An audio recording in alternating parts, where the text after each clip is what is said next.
Bismillahirrahmanirrahim. Assalamualaikum warahmatullahi wabarakatuh. Saya Ahmad Syarul Fauzi, dosen FEBI UIN Raden Mas Said Surakarta. Dalam kesempatan ini saya akan menyampaikan materi statistik dengan tema metode sampling dalam statistik. Di dalam pertemuan kali ini kita akan membahas tentang pentingnya melakukan sampling dan kenapa kita harus melakukan sampling ya, daripada kita mengambil populasi secara utuh. Yang pertama, saya mulai dari pengertian apa itu populasi dan apa itu sampel ya. Nah, populasi secara sederhana didefinisikan sebagai keseluruhan item. Sementara sampel adalah item yang dipilih dari sebuah populasi ya. Atau dalam definisi lengkapnya, populasi adalah kumpulan dari semua kemungkinan individu, objek yang karakteristiknya hendak diteliti. Kemudian sampel adalah sebagian atau bagian dari populasi yang diinginkan untuk menjadi objek penelitian. Jadi misalkan populasi penduduk Indonesia ada 270 juta ya sekitar. Nah, maka kita bisa mengambil sampel sekian persennya atau sampel hanya sebagian kecilnya saja ya dalam melakukan penelitian. Jadi kita tidak harus melakukan penelitian dengan menggunakan populasi yang utuh. Nah, contoh beberapa aplikasi dalam metode sampling adalah yang pertama, misalkan kita ingin meneliti lama waktu belajar mahasiswa Indonesia di perpustakaan. Tentu akan sangat sulit ya ketika kita melakukan survei ke seluruh mahasiswa di Indonesia, di mana jumlahnya mungkin bisa ratusan ribu atau bahkan jutaan. Nah, maka dari itu perlu dilakukan sampling. Kemudian yang kedua, mungkin yang teman-teman sering alami, biasanya teman-teman pernah mendengar rating televisi ya. Nah, itu kan pada dasarnya televisi itu melakukan survei kepada rumah-rumah, tapi tidak semua rumah didatangi oleh surveyor ya untuk disurvei. Jadi saya kira teman-teman juga mungkin sebagian besar belum pernah didatangi oleh surveyor televisi, tapi dalam konteks tersebut televisi bisa menyimpulkan ratingnya itu sekian persen atau ratingnya itu tinggi atau rendah. Nah, itu menggunakan metode sampling ya. Jadi metode sampling ini penting digunakan untuk meminimalisir ataupun mengurangi biaya ataupun mengurangi cost dari penelitian yang dilakukan. Kemudian terdapat beberapa syarat ya yang harus dipenuhi dalam prosedur pengambilan sampel. Ada dua secara garis besar. Yang pertama ada representatif dalam arti mewakili karakteristik populasi, dan yang kedua jumlahnya memadai ya, dalam arti tidak terlalu sedikit ataupun tidak terlalu banyak bahkan mendekati populasi. Nah, dikatakan representatif ketika ciri-ciri sampel itu memiliki ciri-ciri yang sama dengan populasi ya. Jadi secara karakteristik mirip, misalkan rata-ratanya, mediannya atau modusnya. Nah, itu merupakan contoh sampel yang representatif ya. Maka informasi yang dihasilkan juga akan memiliki kesimpulan yang sama dengan populasi yang akan diteliti. Kemudian dikatakan jumlahnya memadai itu ketika didasarkan pada beberapa faktor ya. Di antaranya jumlah populasinya berapa, kemudian standar deviasinya, margin of error-nya, dan lain-lain ya. Jadi jika ada pertanyaan berapa sih jumlah sampel yang memadai, nah itu relatif juga ya, relatif terhadap jumlah populasi, relatif terhadap standar deviasinya, relatif terhadap standar error, dan lain sebagainya. Jadi ada beberapa faktor. Nah, tapi pada umumnya ada beberapa metode yang bisa digunakan untuk menghitung jumlah sampel dari sebuah populasi. Yang pertama yang ada di gambar di samping, yaitu digunakan untuk populasi dalam ukuran kecil sehingga angka-angka kunci telah diketahui ya. Nah, ini persamaannya adalah sample size ataupun jumlah sampel sama dengan Z kuadrat dikalikan X dikalikan P dikalikan 1 min P dibagi E kuadrat dibagi 1 plus Z kuadrat X dikalikan P dikalikan 1 min P dibagi E kuadrat N. Nah, di mana N adalah jumlah populasi, sedangkan Z adalah Z-score, E adalah margin of error, dan P adalah standar deviasi ya. Nah, kemudian ketika teman-teman menemukan sampel dalam ukuran populasi yang sangat besar, sehingga angka-angka kunci seperti median, min, dan modusnya tidak diketahui, maka teman-teman bisa menggunakan persamaan yang kedua. Nah, di sini persamaannya adalah jumlah sampel sama dengan Z kuadrat dikalikan X dikalikan P dikalikan 1 min P dibagi E kuadrat, di mana Z adalah Z-score, E adalah margin of error, dan P adalah standar deviasi ya. Nah, kemudian yang ketiga, ketika teman-teman menemukan jumlah populasi yang sangat besar ya, sehingga tidak bisa diketahui angka-angka kuncinya, maka teman-teman juga bisa menggunakan apa yang disebut dengan Slovin formula ya, di mana sample size sama dengan N besar dibagi 1 plus N besar dikalikan E kuadrat ya, dimana E itu adalah margin of error dan E adalah jumlah populasinya ya, seperti itu. Kemudian kenapa sih kita harus memilih sampel? Kenapa kita tidak meneliti populasi secara utuh? Ada beberapa alasan berdasarkan buku dari Douglas Lin, Statistical for Economics and Business. Jadi yang pertama ada alasannya adalah menghubungi seluruh populasi itu akan memakan waktu ya.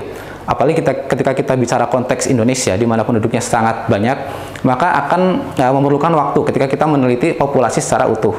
Kemudian yang kedua, mahalnya biaya untuk mempelajari semua item dalam suatu populasi ya. Contohnya kita akan meneliti rata-rata tinggi badan dari penduduk di Indonesia. Kalau kita datangi satu-satu di rumah dari mulai Sabang sampai Merauke, itu akan memerlukan biaya yang sangat banyak dan juga mahal ya. Kemudian yang ketiga, ketidakmungkinan fisik. Nah, jadi butuh usaha yang sangat keras ya. Dan yang keempat, sampel mampu mewakili populasi dan telah memadai ya. Jadi sampel juga dapat diambil kesimpulan secara populasi dengan syarat tertentu ya. Nanti akan kita bahas syarat-syarat melakukan metode sampling itu apa saja. Nah, kemudian metode sampling ini ada dua secara garis besar. Ada probability sampling dan juga ada non-probability sampling. Di mana probability sampling di sini adalah teknik pengambilan sampel sedemikian rupa sehingga ya memberikan peluang semua objek terpilih dengan sama. Oke, jadi sifatnya random ya, di mana semua objek itu mempunyai peluang keterpilihan yang sama. Seperti itu. Kemudian non-probability sampling di sini adalah teknik pengambilan non-probability yang berkebalikan dengan probability sampling, di mana teknik ini melakukan pengambilan sampel dengan tidak memberi peluang semua objek untuk terpilih yang sama ya.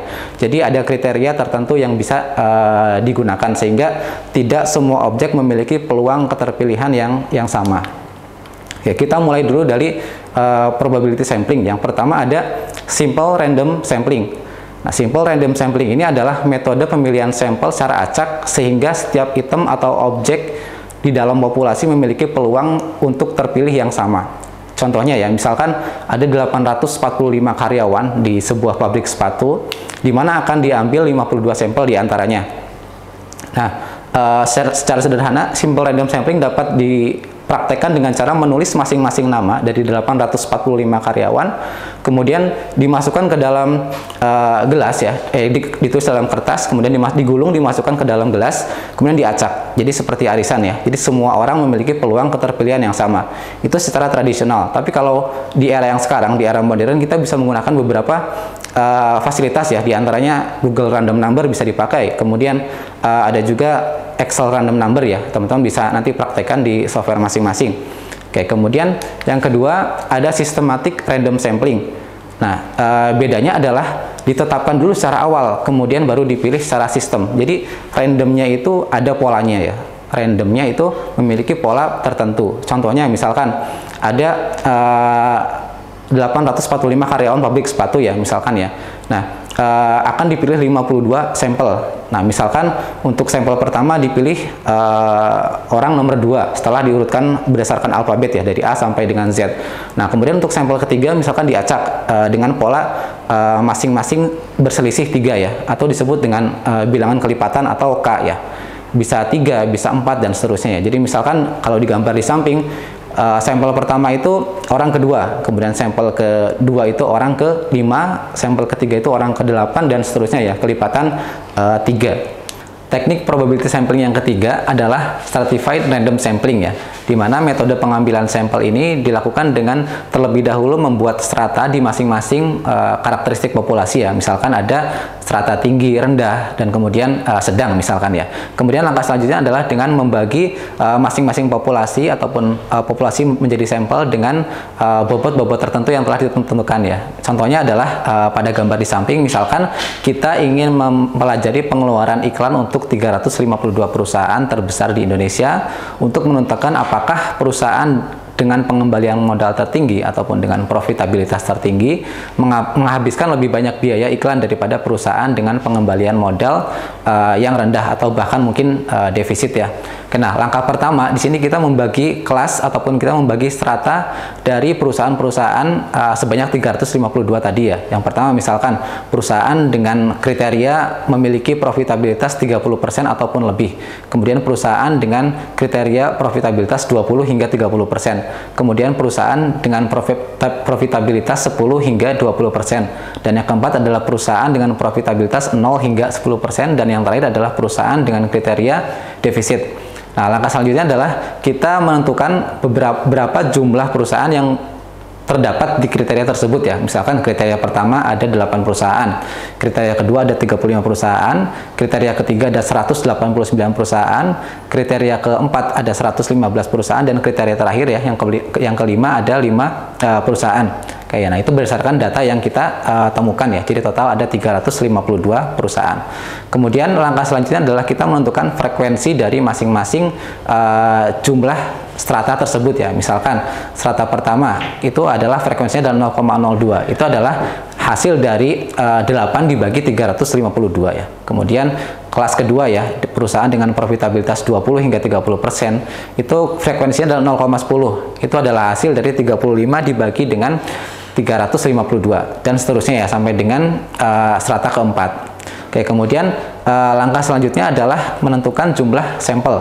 Nah, jumlah sampel ini ditentukan dengan cara mengalihkan jumlah frekuensi dengan jumlah sampel yang diinginkan. Jadi misalkan untuk kriteria pertama tadi frekuensinya adalah 0,02, kemudian maka jumlah sampelnya adalah 50 dikalikan dengan 0,02. Kemudian untuk kriteria 2 adalah 0,10 dikalikan dengan 50. Untuk kriteria 3, perusahaan dengan profitabilitas 10 hingga 20%, itu cara menghitungnya adalah 0,54 dikalikan 50 ya, atau 27. Nah, jadi nilai yang paling kanan, nilai 1, 5, 27, 16, dan 1, itu dijumlahkan harus sama dengan jumlah sampel yang diinginkan. Dan cara memperolehnya adalah dengan jumlah sampel, dengan frekuensi dikalikan dengan jumlah sampel yang diinginkan. Selanjutnya yang keempat adalah cluster sampling ya, di mana metode ini membagi terlebih dahulu populasi menjadi beberapa kelompok penelitian ya. Misalkan dari areanya, dari daerahnya, atau dari kriteria lainnya ya. Tujuannya adalah untuk meneliti tentang suatu hal pada bagian-bagian yang berbeda di dalam suatu wilayah tertentu. Contohnya misalkan saya ingin mengetahui tingkat partisipasi masyarakat kota terhadap program pemerintah daerah. Nah, maka saya akan menentukan sampel dari 4 kecamatan yang terdapat di kota Jogja misalkan. Misalkan ada 12 kecamatan ya. Nah, jadi misalkan saya secara acak memilih kecamatan nomor 2, 4, 7, dan juga 12 ya. Nah, kemudian dipilih masing-masing sampel dari keempat kecamatan tersebut dengan metode random, baik itu nanti simple random sampling, kemudian stratified ataupun yang lainnya ya, nanti tergantung. Nah, yang penting teman-teman memilihnya secara random. Nah, kenapa teman-teman perlu memilih data secara random? Karena ada suatu teori yang menyatakan ya, ada teori central limit atau central limit theorem yang menyebutkan bahwa ketika jumlah sampel yang diambil itu dalam jumlah banyak, kemudian diambil dengan metode random, maka secara karakteristik akan mendekati karakteristik populasi ya, atau secara distribusi bilangannya akan mendekati distribusi populasi, yaitu distribusi normal ya. Oke, kemudian jenis metode sampling yang kedua ada non-probability sampling. Dalam arti metode ini adalah tidak memberi kesempatan yang sama kepada semua populasi untuk terpilih ya. Jadi tidak seperti random ya. Ini bisa ada kriteria tertentu, jadi tidak semua objek itu bisa terpilih dengan peluang yang sama. Yang pertama ada purposive sampling, yaitu teknik penentuan sampel yang didasarkan pada pertimbangan peneliti ya, mengenai sampel-sampel nama yang paling sesuai, bermanfaat, dan dianggap dapat mensupport ataupun mendukung penelitian yang dilakukan ya. Oke, contohnya adalah misalkan pengambilan sampel dengan ciri-ciri umur, kemudian demografi, gender, pekerjaan, dan lain sebagainya. Jadi agar penelitian bisa lebih spesifik dan juga bisa membantu ya, dalam arti lebih bermanfaat ketika digunakan menjadi sampel. Kemudian yang kedua ada snowball sampling ya, snowball sampling. Nah, ini adalah metode yang juga dikenal dengan teknik pengambilan sampel bola salju ya. Jadi teknik ini adalah mewawancara satu orang terlebih dahulu, kemudian orang tertentu menunjuk orang lain untuk menjadi responden ya. Misalkan saya mau wawancarai orang A, kemudian orang A tersebut menunjuk orang B untuk menjadi responden selanjutnya.